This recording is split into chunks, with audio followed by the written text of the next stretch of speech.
नमस्कार. राहुल गांधींना सुप्रीम कोर्टाने चांगलाच दणका दिलाय.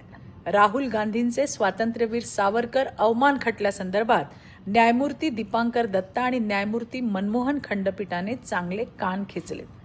स्वातंत्र्यवीर सावरकरांबद्दल तोंडाला येईल ते बोलणाऱ्या राहुल गांधींना संविधान म्हणजे काय ते आता समजलं असेल. इतकी वर्ष स्वतःच्या परिवारानेच लढा दिलाय अशा आविर्भावात वावरत देशाच्या इतर क्रांतिकारकांवर त्यांनी अन्यायच केलाय.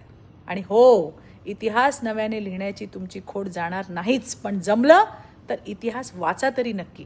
राहुल गांधीजी, तुमच्या आजी इंदिराजी गांधी यांनी वीर सावरकरांना त्यांची प्रशंसा करणारं पत्र लिहिलं होतं.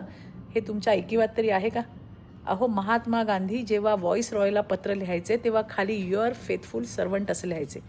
तुमच्याच सारखा बालक बुद्धीचा उद्या कुणीतरी उठेल आणि म्हणेल की महात्मा गांधी हे ब्रिटिशांचे नोकर होते. पण जसे ते देशाचे महात्मा गांधी आहेत तसेच या देशाचे स्वातंत्र्यवीर सावरकर देखील आहेत. हे कधीच विसरू नका राहुलजी. धन्यवाद. जय हिंद, जय महाराष्ट्र.